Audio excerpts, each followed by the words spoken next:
There were certain hands that were raised. I'm asking you all to speak because I think you have something to add to this case that we are discussing. There were 10, 11 hands that were raised. Please go ahead. Ma'am, what do you think about desensitization?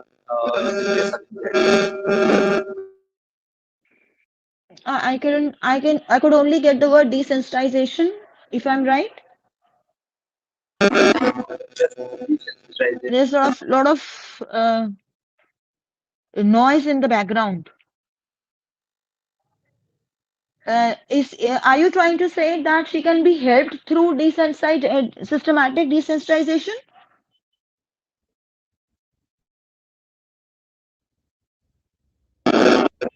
Haji, you are writing in the chat box. Ha, I think Saida, uh, sir wants to say that systematic desensitization is one technique with which you can be helped. Yes, as far as your social anxiety is concerned, that can be used, behavioral therapy. You can use that. And as far as your other issues are concerned, depending upon whether you are an emotional person or a logical person, there are many therapies that can help you. So this is one of the therapies that sir is suggesting, and yes, the technique, not he's suggesting a technique of behavioral therapy, and yes, that can help you. Hello, ma'am. There are I more have a people who would like question. to speak. Haji, please. Gee, actually, in counseling, because sometimes the situation gets worse while the patient is, speaking about his or her problem. So Mm-hmm. I just want to ask that how can we like empathy and understanding be developed in like counseling? Okay. That's a very good question, a very logical one. Again, let me add that we as psychologists, we need to realize that what Rogers once said, and he said that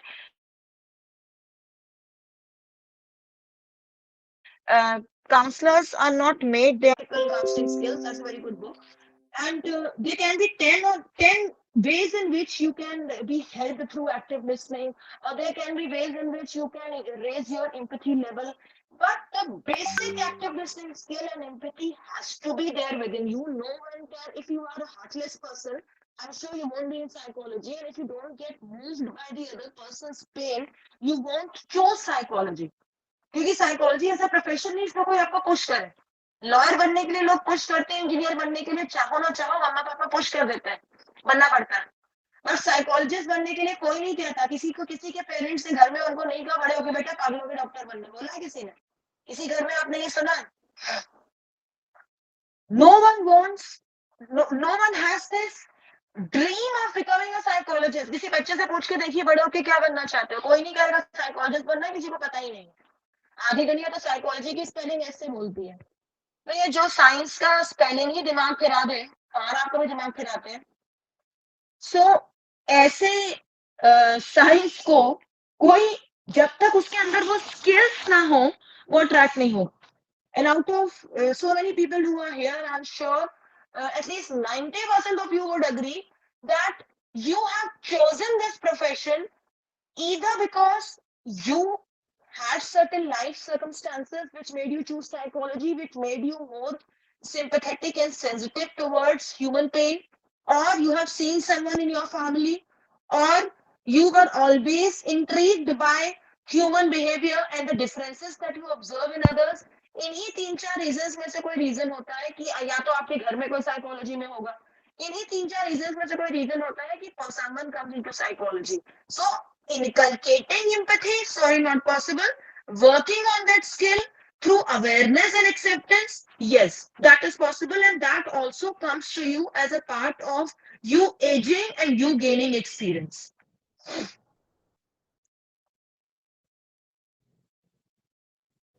Okay, thank you, ma'am. Thank you. Got you. Haji. More questions. Ma'am, I have a question. Haji. Ma'am, how can we find a reason behind every mental disease? You want to find a reason behind every mental disease. Yes, ma'am. Why would you like to? Why There, would you like to find a reason? And what do you mean by reason? Ma'am, someone told me that the psychological problem have a reason, and Okay, this reason can. psychological problem. Okay, okay, got your point, got your point. This is the aim जी. of any therapy. You know, एक difference है medicine में और psychotherapy में. Medicine symptom पे काम करता है, हम कॉज पे काम करते हैं. So the very aim of psychotherapy is to reach the cause of the problem.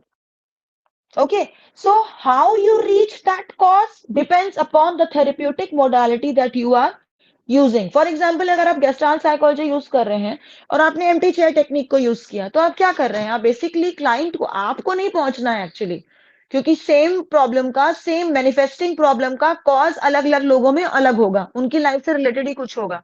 So if you are using gestalt therapy and you are not aware कि इशू क्या था, लेकिन एम्प्टी चेयर टेक्निक करते करते क्लाइंट खुद ही समझ गया कि उसका इशू क्या था, कहाँ से आ रहा है, क्या प्रॉब्लम है, रोना धोना हो गया, साइको ड्रामा हो गया, किसी और टेक्निक अगर आपने यूज कर लिया तो, and the client got to know what is happening. So this is exactly what happens in a therapy session when you are actually trying to understand the cause of that problem. Therapy का तो मकसद ही यही है कि आप client को उसके cause तक पहुंचाए, कॉज तक पहुंचा के सिम्टम, जिस कॉज की वजह से सिम्टम फॉर्मेशन हुआ है उसे दूर किया जाए. Psychoanalysis is at work here, and then the client resolves that issue and comes out as a healthy person. Ma'am, first, thank you so much, हाँ and जी, I have a question. हाँ जी, How please. can we overcome the strong phobia? Which phobia, sir? Any phobia? Strong phobia? I couldn't get you. Strong No, phobia. I madam. mean, in Strong terms of phobia. strength. Strong. Storm phobia. Okay, for that matter, any phobia. Yes. He is mentioning storm phobia. But in order to answer, the best therapy, the best technique for dealing with any kind of phobia is either behavior therapy for the logical person or hypnotherapy for the emotion focused person.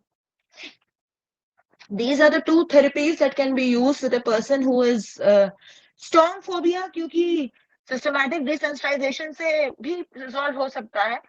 Strong phobia थोड़ा सा term ऐसा है कि मैं hypnotherapy suggest करूंगी.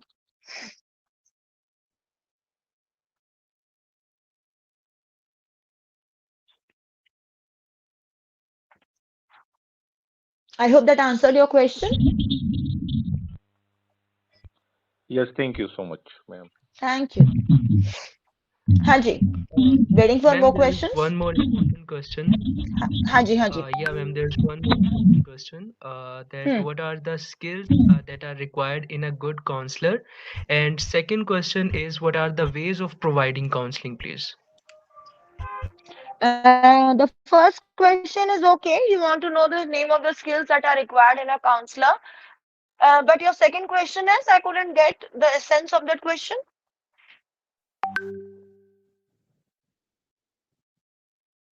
Second question, please. Let me answer the first one, then you can repeat your first, second question.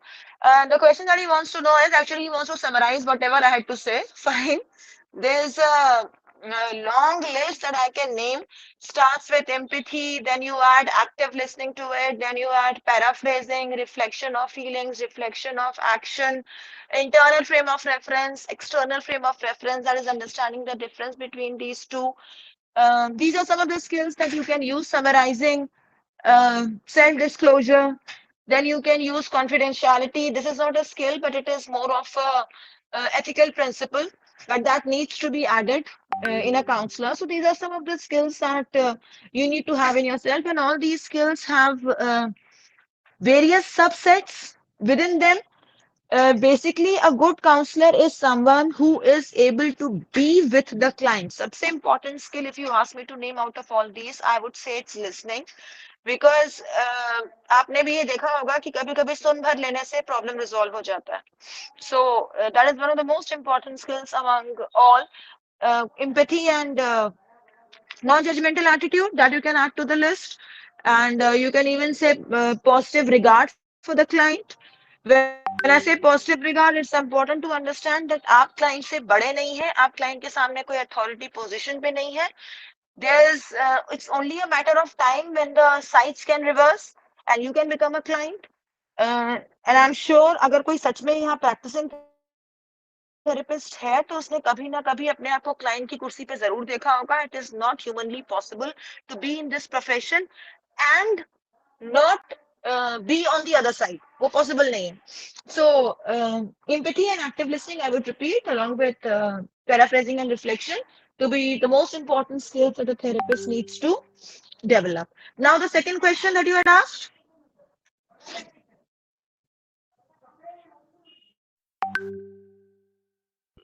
Yes, ma'am. The second question was actually someone asked this in the comments basically that what are the ways of providing a good counseling? Okay. So basically, when you ask for I think what the person wants to know is, I'm sorry, the chat box is not visible to me for whatever reasons.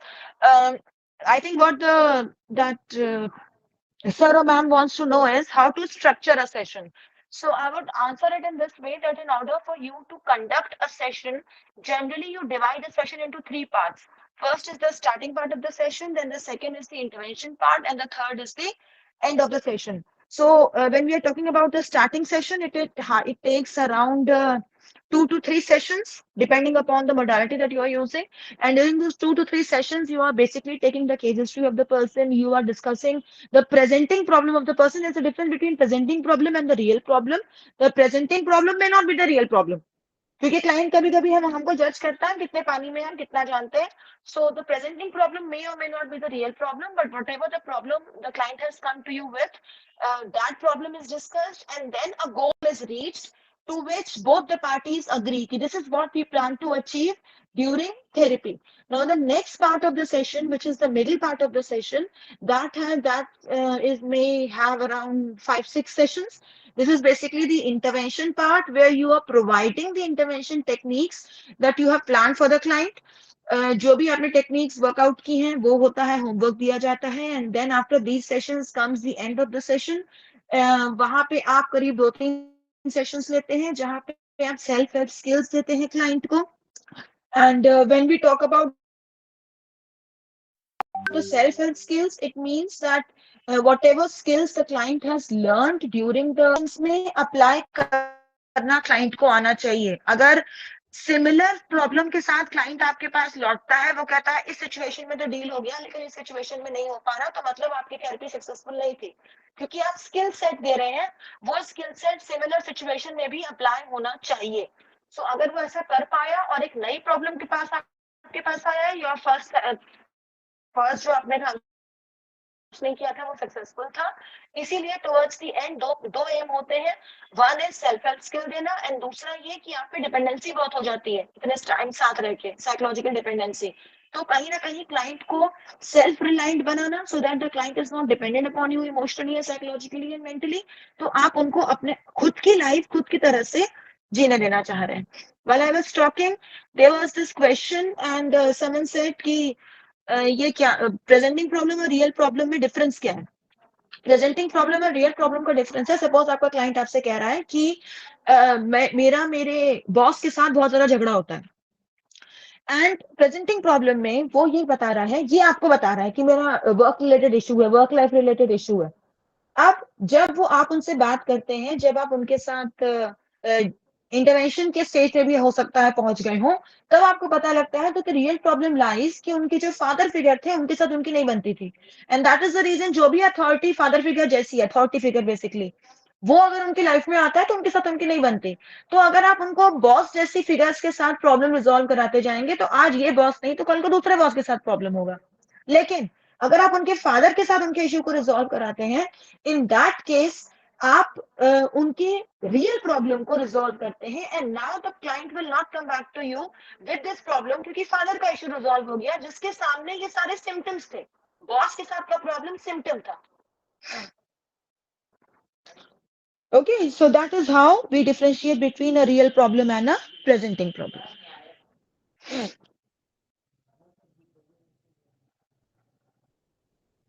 More questions? Ma'am, there's a हाँ question जी. that somebody asked in the comments basically that what are the preferred therapies for psychogenic hiccups?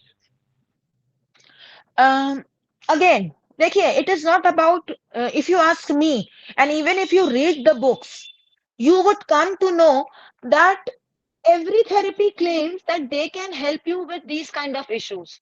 और वो issue भी same होते हैं, कोई therapy मुश्किल से ही ये बोलेगी कि इसमें वो काम नहीं करता है, unless and until we are talking about medical based issues जहाँ पे रियलिटी से टच नहीं है, उसकी बात मैं नहीं कर रही हूँ. Otherwise for any therapy you need to understand the personality of the client. If the personality of the client is more logical, then logical kind of therapies help, and if it is more emotional, then emotion focused therapies help. So you have to understand the client, and accordingly you can answer which.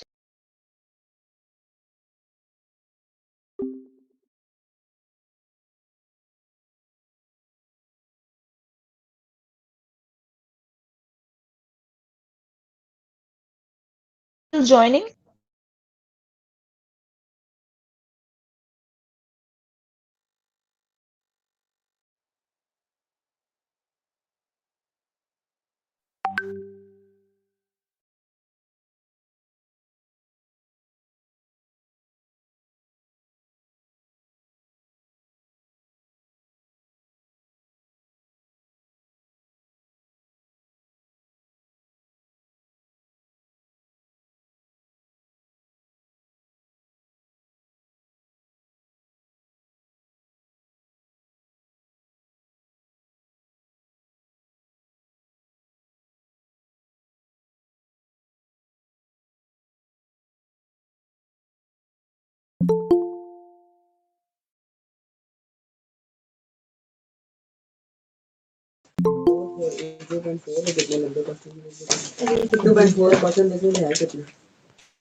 Quality and eye-catching PowerPoint templates.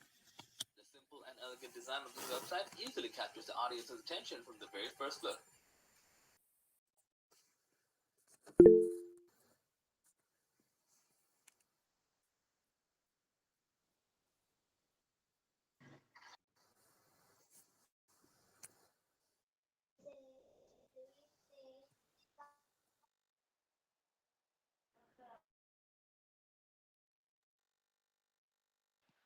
Sajid Ali, please जो है turn off your camera.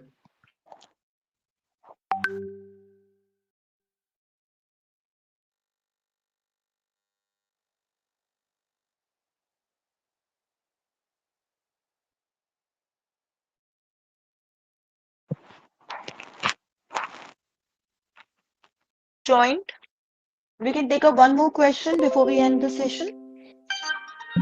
Ma'am maximum एक therapy मतलब एक session की timing कितनी होती है? We psychologists have our sessions. Our is 50 minutes. There's a reason for this because I presume that you are a very busy psychologist and you have many clients lined up for you. So obviously you need to be prepared for the next client. You need to have a break. Counseling is and psychotherapy is an exhausting work. It is exhausting to you mentally and emotionally. So you need this 10 minutes ka break after every client. And that is the reason why we have generally, I mean, it depends upon you and your capacities. Generally, we have a 50-minute hour. Okay, ma'am. Got it. Thank you.